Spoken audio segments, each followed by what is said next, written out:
우리가 읽기 시작했죠. 레위기는 성막에서 수행되는 각종 제사와 일반적인 삶에서 지켜야 될 성결한 삶에 대해서 기록한 율례의 책이라고 볼 수 있습니다.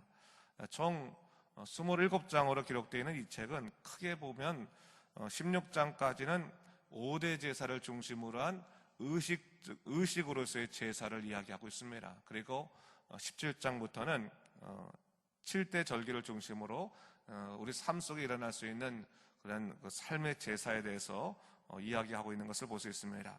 사실 레위기를 읽을 때는요, 단순히 구약적인 시각으로 보면 오늘날의 삶과는 너무나 동떨어져 있는 것처럼 보이죠.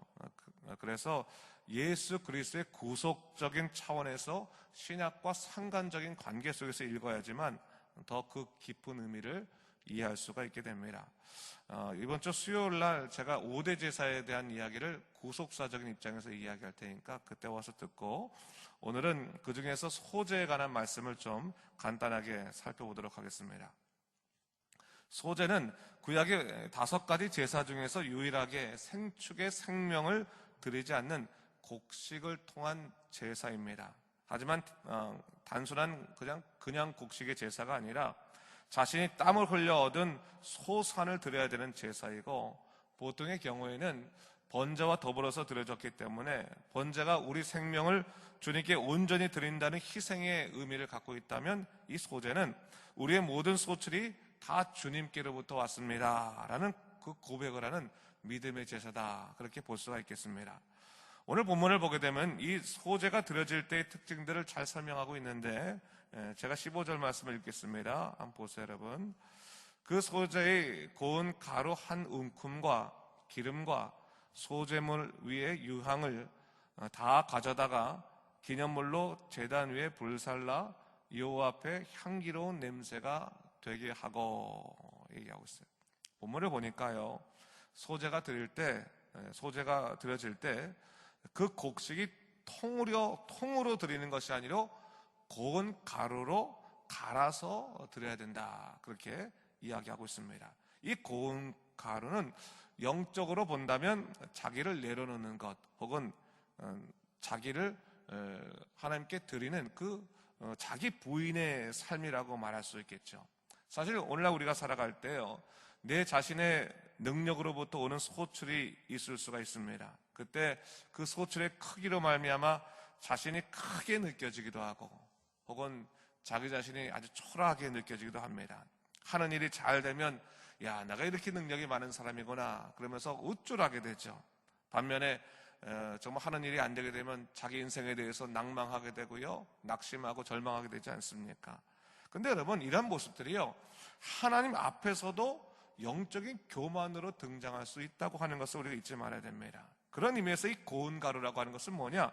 인생을 향한 하나님의 충고라고 볼 수가 있겠습니다. 너희가 아무리 스스로 능력이 있다 할지라도 너희 스스로 주님 앞에서 겸손하게 네 모든 것을 내려놓지 않는다면, 네 자신을 부인하지 않는다면 너는 주님 앞에서 아름다운 삶의 제사를 드릴 수 없을 것이다, 그것을 말씀하신 것과 같다 볼 수 있겠죠.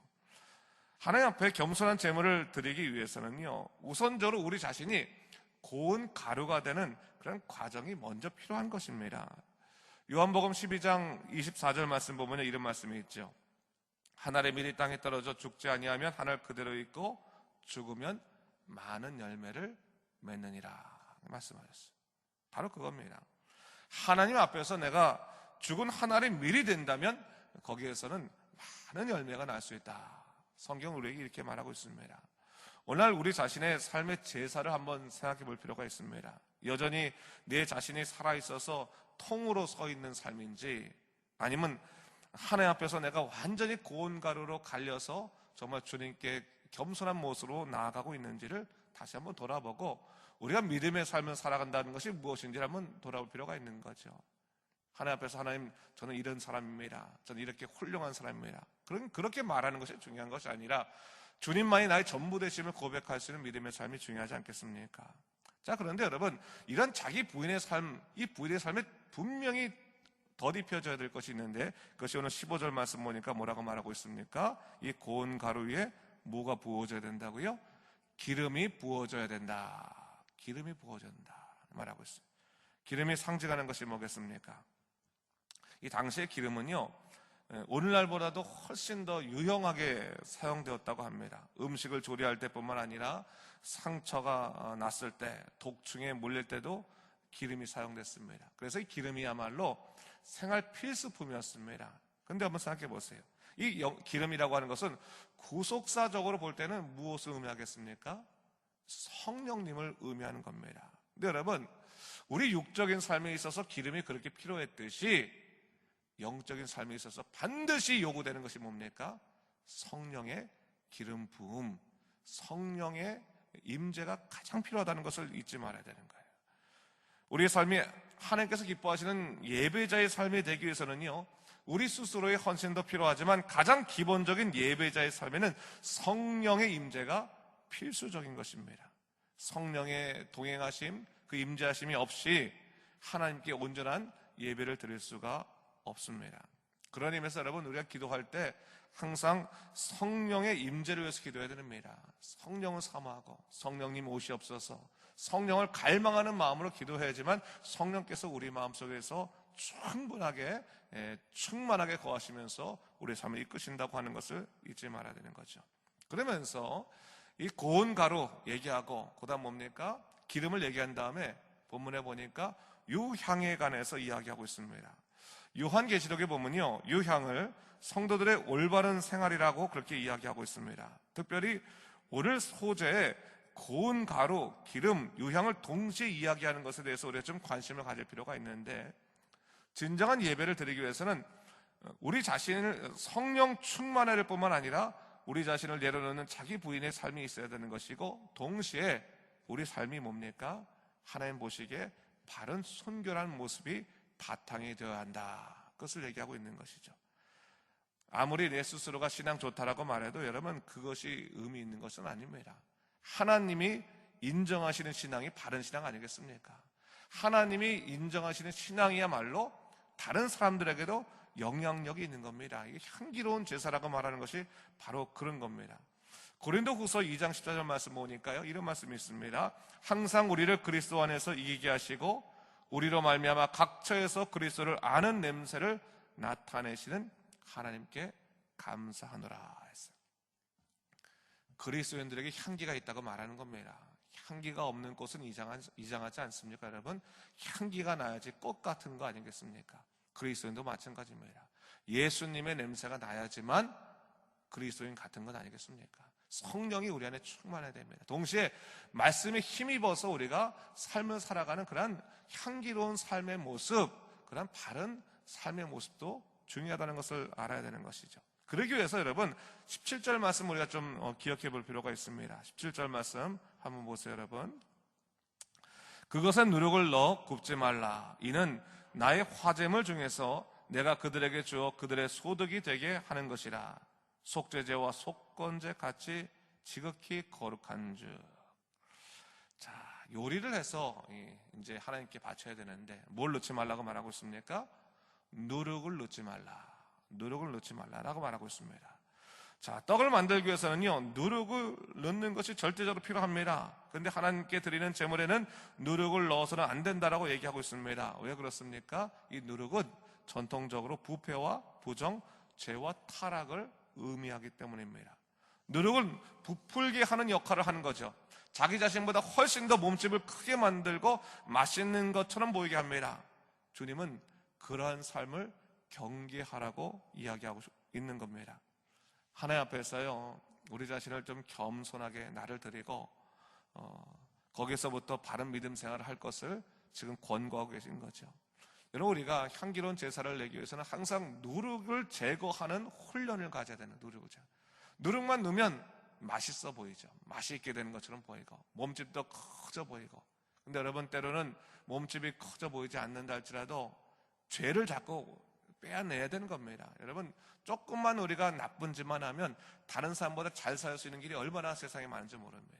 안 그래요? 조금만 죄를 지면, 조금만 잘못을 하면, 조금만 타협을 하면 다른 사람보다 훨씬 더 잘 살 수 있는 일들, 다른 사람이 부러워할 만큼 삶을 누릴 수 있는 일들이 얼마나 많은지 모릅니다. 그런데 하나님께서 그것을 경계하라고 얘기하는 겁니다. 사람들 보기에 좋은 삶이 좋은 삶이 아니라 하나님 보시기에 좋은 삶이 바른 삶이라고 하는 것을 잊지 말아야 되는 거죠. 누룩을 제거하는 훈련을 해야 됩니다. 그것이 바로 유향을 넣는 그런 훈련과도 같은 것이죠. 자, 그러면서 오늘 본문 19절부터는 제사장 위임식에서의 소제의 모습에 대해서 설명하고 있는데, 한 가지 흥미로운 것은 소제를 드리는 양에 대해서 얘기하고 있습니다. 20절 말씀을 제가 한번 읽어보겠습니다. 보세요, 여러분. 아론과 그의 자손이 기름 부음 받는 날에 여호와께 드릴 예물은 이러하니라. 고운 가루 10분의 1 에바를 항상 드리는 소제물로 삼아 그 절반은 아침에 절반은 저녁에 드리되 라고 말하고 있어요. 얼마만큼 드리라고 말하고 있습니까? 고운 가루 10분의 1 에바를 드린다. 오늘날로 따지면 2리터 정도 되는 겁니다. 크지 않은 양입니다. 어떻게 보면 하나님께서 주시는 참다운 배려라고 볼 수도 있는 겁니다. 이런 하나님께서 우리의 제사를 받으실 때 양을 받으시는 것이 아니죠. 그렇죠? 양을 받으시는 것이 아니에요. 그 마음을 보십니다. 많은 것으로 드리려기보다는 어떤 것에 더 중점을 둬야 됩니까? 정말 우리의 진정한 마음을 주님께 드리는 제사의 모습이 있어야 된다고 하는 것이죠. 바로 그러한 온전히 우리의 마음에 드리는 제사의 모습이 있을 때 하나님께서 우리 인생을 기뻐하십니다. 특별히 보통 소제의 제물 같은 경우는 일반적인 백성 같은 경우에는 드려지고 나면 나머지가 제사장 양식으로 사용됐지만, 오늘 본문에 나오는 제사장 위임식에서는 그 모든 것을 다 불사를 것을 얘기하고 있습니다. 이것은 어떻게 보면 하나님을 위해서 일하는 직분자들의 자세를 말하고 있는 것이죠. 하나님께 충성하고자 하는 사람들은 그 사명을 약속할 때 자기의 모든 것을 주님께 내어드리는 헌신의 마음이 있어야 된다라고 하는 것을 얘기하고 있는 겁니다. 저 주님 사랑합니다, 저 주님 뜻대로 살겠습니다 라고 말하면서 우리의 삶이 주님 것이 아니면 사실은 문제가 있는 건 아니겠습니까? 모든 것이 다 주님 것입니다. 주님 뜻대로 나를 사용하여 주시옵소서 할 때 하나님께서 그 기쁘게 그 제사를 받아주신다라고 하는 것을 이 소제의 경우를 통해서 이야기하고 있는 것입니다. 사랑하는 성도 여러분, 오늘 제가 소제에 관한 그 말씀을 함께 나눴습니다. 여러분, 다른 번제, 소제, 화목제, 속건제, 속제제를 다 알면 정말 하나님께서 우리에게 주신 제사가 무엇인지 다시 한번 우리가 깨닫게 되는데, 그 의미를 깨닫게 되는데, 오늘 아침 다시 한번 이 소제를 생각하면서 내가 고운 가루로 드린다는 이 제사의 삶이 뭔가, 내가 정말 내 자신의 삶이 고운 가루로 드려지고 있는가, 정말 성령 충만한 삶으로 내가 살아가고 있는가, 정말 내가 성도의 바른 삶으로 죄를 제거하면서 항상 주님을 위해서 살아갈 수 있는 그러한 영적인 바른 삶을 추구하고 있는가를 돌아보면서 다시 한번 믿음으로 온전히 살아간 여러분 되시기를 주님의 이름으로 축원합니다. 기도하겠습니다. 주 하나님 아버지, 참으로 감사합니다. 하나님, 우리의 삶이 예배자의 삶이 되어야 할 텐데 아직까지도 우리는 우리 자신이 너무나 크고 또 우리 자신을 드러내는 것을 좋아해서 하나님께 온전한 제사를 드리지 못할 때가 많이 있습니다. 그런데 오늘 주님께서 말씀하십니다. 하나님께 제사를 드리려고 하는 사람들은 자기 부인의 삶이 있어야 되는 것이고, 성령 충만한 삶이 있어야 되는 것이고, 또 죄를 제거하고 살아가려고 하는 그런 성결의 삶이 있어야 됨을 다시 한번 우리에게 말씀해 주십니다. 주 하나님 아버지, 하나님 뜻대로 사는 믿음의 삶 살게 하시고, 영적으로 또한 하나님을 위해서 살아가는, 애쓰며 살아가는 믿음의 삶도 우리 안에 넘칠 수 있도록 주여 성령을 우리를 주관하시고 돌보아 주시옵소서. 오늘도 주님 뜻대로 살게 하여 주시옵소서. 주님 기뻐하시는 삶의 제사를 드리도록 인도하여 주시옵소서. 감사드리며 이 모든 말씀 예수님 이름으로 기도드립니다. 아멘.